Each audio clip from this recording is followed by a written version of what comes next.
À travers mes micro-aventures 100% énergie musculaire et l'éclairage d'experts, je vous invite à ouvrir les yeux sur le vivant, découvrir et s'émerveiller de ce qui nous entoure pour cohabiter et préserver la vie sous toutes ses formes. Voici l'engagement de Be The Change.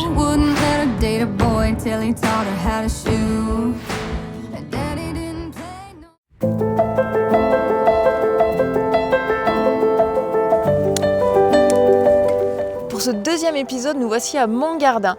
Le soleil s'est levé juste derrière mes petites Dolomites, les aiguilles de Chabrières. Vous les reconnaissez? Mais aujourd'hui, on va se diriger plus à gauche et on va monter au Piolyte. Donc on est parti pour une petite bosse de 1500 mètres de dénivelé positif. Allez, let's go!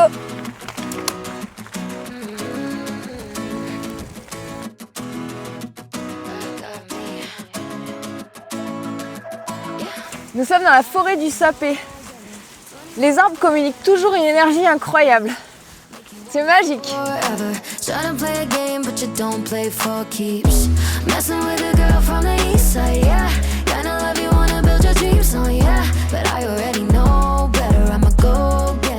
Un petit échauffement en vélo, c'est fait. Puis maintenant, on continue avec 1000 mètres de D+, pour rejoindre le Piolyte.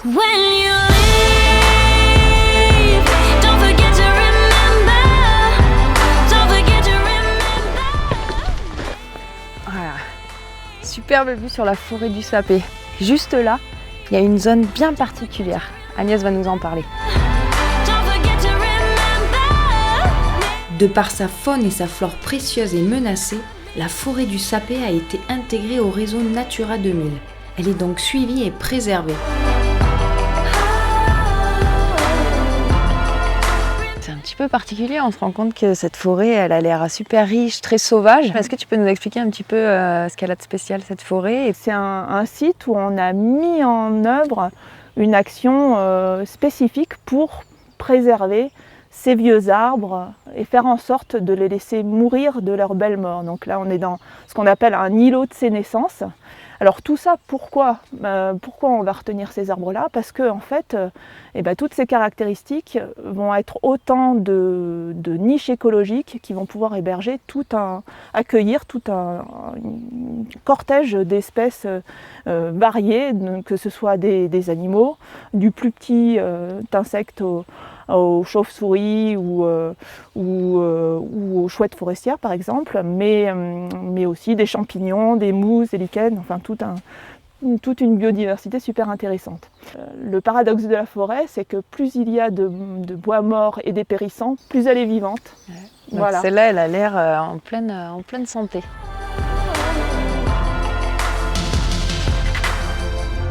La douzaine d'hectares est soustraite aux opérations de gestion habituelles de la forêt, donc il n'y aura plus de coupe dans les 30 prochaines années.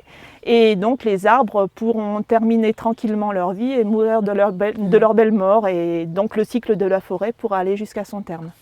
Et oui, pas de problème de déchets au cœur du vivant. Rien ne se perd, tout se transforme et tout est cycle.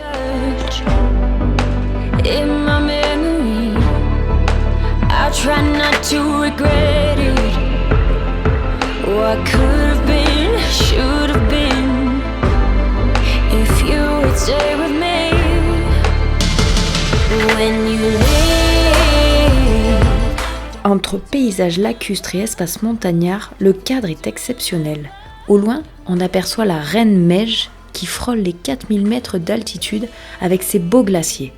Le contraste entre les sommets enneigés, le bleu du lac de Serponçon, le gris du Minéral et le vert des forêts et des prairies d'altitude est fabuleux. Bon, sommet du Piolyte, c'était trop magique la traversée. Et maintenant, je suis prête pour un petit vol. Et on redescend en survolant tout ce qu'on a fait à la montée. C'est parti!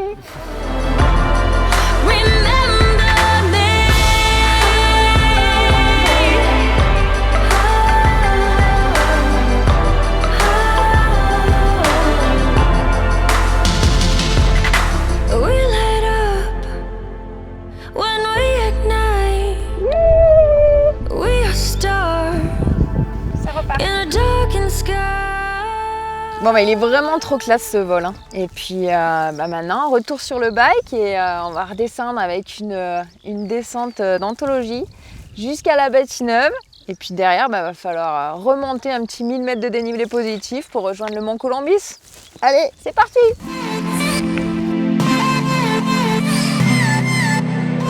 La nature est éblouissante. Le printemps est définitivement ma saison préférée. J'adore sentir que la vie reprend intensément en même temps que les jours rallongent. L'énergie s'intensifie et nous transporte.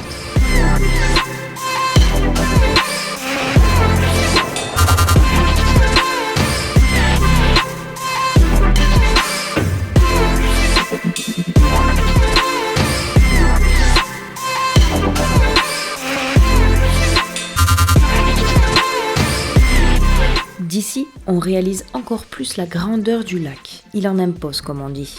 Il façonne les paysages de deux vallées, celle de la Durance, avec en point de mire le pont de Savines-le-Lac, et celle de l'Ubaye. En aval du barrage, on voit bien le bassin de compensation. C'est dans cette retenue que les eaux se partagent entre Provence et Alpes. Une partie de l'eau va emprunter le canal de la Durance pour alimenter Marseille en eau potable, et l'autre permet, entre autres, d'irriguer les vergers de la vallée. Bon, elle calme bien cette petite montée, mais avec la superbe vue panoramique, on oublie vite. Et puis maintenant, il n'y a plus qu'à se laisser descendre jusqu'au sens de Théus pour une super belle rencontre avec Pauline et Jean-Pascal. We're fucking amazing. We ain't gonna change it. Et oui, je vous avais dit qu'il y aurait un changement d'ambiance. Alors, prêt à laisser les montagnes derrière nous pour basculer du côté de la Provence ?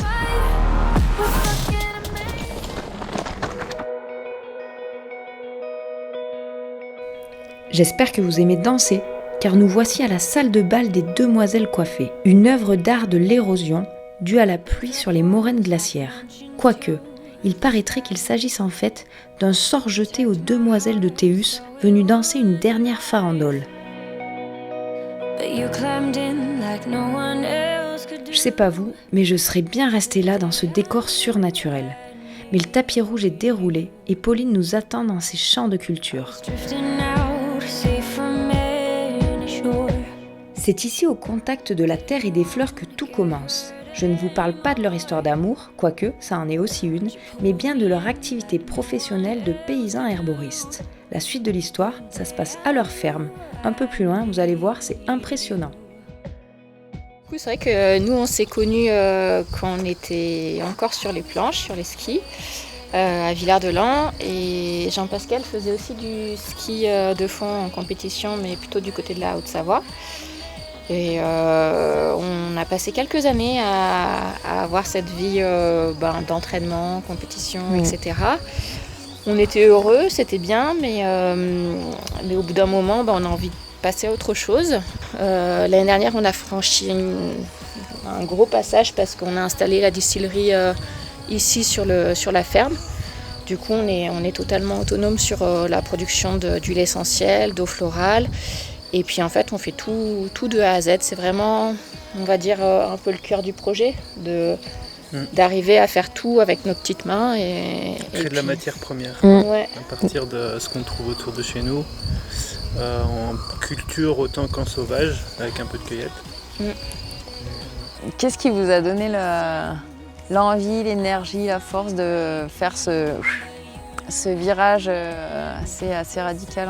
Ce qui nous tenait vraiment, nous, c'est la recherche de sens, donner vraiment un sens à notre vie. Et je pense que c'est un peu le côté, en tout cas du sport, qui est intéressant, c'est que ça te pousse aussi dans tes limites. Et si t'es pas content, tu vas essayer de soit t'entraîner différemment, soit chercher des solutions pour aller vers le mieux, quoi. Et du coup, on a un petit peu reproduit dans notre vie à se dire oui, ok, tout va bien, mais finalement, on n'est pas heureux, il y a un truc qui manque. Moi, je suis pas dehors, je suis trop derrière un ordinateur. Finalement, si la vie c'est ça, ça me suffit pas, quoi. Donc, oui, peut-être qu'on fait un changement radical, mais en fait, on n'a qu'une vie, quoi. L'alimentation, les gens commencent à la prendre en compte, c'est-à-dire à faire plus attention, etc. Et la santé, pour l'instant, on la donne encore aux médecins. C'est quelque chose où on a du mal à se la réapproprier. Et nous, l'idée, c'est que par les plantes, les gens arrivent à se reconnecter avec pourquoi ça va pas, peut-être s'intéresser à pas seulement le symptôme, mais aussi la cause. Et quand on s'intéresse à tout ça, en fait, c'est tout un cheminement déjà du soin. Reprendre sa santé en main avec ce qu'on trouve autour de chez soi. Reprendre sa santé en main avec ce qu'on trouve autour de chez soi. Ça, c'est une belle philosophie. Bon, ils sont vraiment super inspirants tous les deux, mais c'est pas du tout fini pour nous. Donc on enchaîne avec 20 km de vélo direction la plage de Boisvieux.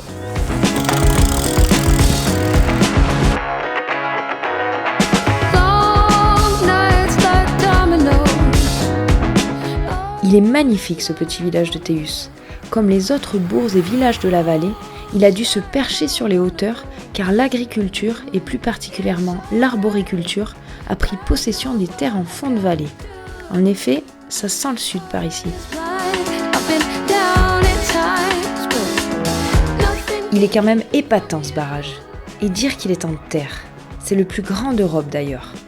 Avant sa création, il y avait l'île de Rousset ici. Un village que le lac a effacé, tout comme Savines et le village du Bail. Depuis le glacier blanc jusqu'à la Méditerranée, elle en aura parcouru du chemin cette eau. Et en parlant d'elle... Attends, écoute. Je crois que le lac m'appelle pour un plouf. Bien arrivé à la plage de Boisvieux, on va aller faire un tour sur l'eau, mais avant ça, petite rencontre avec Philippe Oulec. Donc c'était un barrage qui aujourd'hui est même stratégique, comme on le disait quelquefois, à tous les niveaux. Pour la sécurisation de l'eau potable, l'hydroélectricité, et puis surtout, il ne faut pas oublier que Serre-Ponçon a permis à la Provence de se développer. Puisque des millions de mètres cubes, des centaines de millions de mètres cubes, qui sont distribués à la basse Provence pour l'agriculture et sécurisés pour les crues, la vallée en même temps. Ça reflète aussi l'état de santé de tout le bassin versant. C'est un outil départemental, je veux dire, c'est une réussite quand même départementale de Haute-Vallée, d'arriver à conserver dans cet état ce lac, parce que partout tout le monde a fait des efforts, notamment pour l'épuration des eaux. Donc là je crois qu'on a arrivé à concilier l'ensemble des usages, des sports, puisqu'il n'y a pas de conflit entre le pêcheur et le kayakiste, ce qui n'est pas toujours le cas. C'est aussi la Je trouve que c'est une particularité, c'est une cohabitation où tout le monde cohabite. Le gars il va pêcher le matin, il y a le sportif l'après-midi, le soir il y a le kitesurf. Et le tout avec des efforts énormes, et ça les gens ne s'en rendent pas compte, des gestionnaires. Donc là, sur la qualité de l'eau à Serre-Ponçon, je veux dire, on a quand même réussi une prouesse de, je vais presque l'améliorer au fil des ans et d'empêcher qu'elle se détériore. Ce qui aujourd'hui, je trouve que c'est une réussite. Dans cette dynamique d'amélioration et de cohabitation, ce radeau végétalisé est un bel exemple. C'est une véritable zone littorale flottante qui offre des habitats pour la faune locale, les oiseaux en surface, mais aussi les poissons et tous les invertébrés. Elles sont tellement magiques, ces rives sauvages et vivantes, quand le lac est plein et qu'il vient caresser les racines des arbres. On n'imagine pas qu'à certaines périodes de l'année, quand le niveau baisse en résonance à l'activité du barrage hydroélectrique, c'est un paysage désertique qui apparaît. C'est chouette de mettre en place des projets comme ce radeau pour pallier aux conséquences du marnage sur la biodiversité. Bon, on y est presque. Il ne reste plus qu'à grimper le col Lebro pour pouvoir basculer et boucler la boucle. Alors, on prend ses petites jambes et on pédale.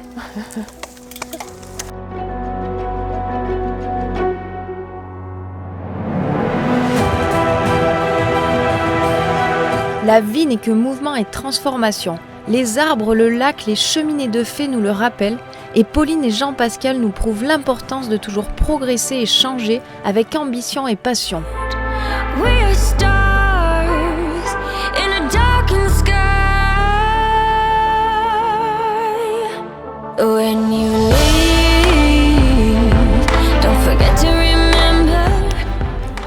Merci la vie, c'était un trop beau challenge rempli de belles rencontres, de partage, d'évasion, de découvertes, des moments qui valent vraiment la peine d'être vécus. Alors vous, c'est quoi votre prochaine micro-aventure ?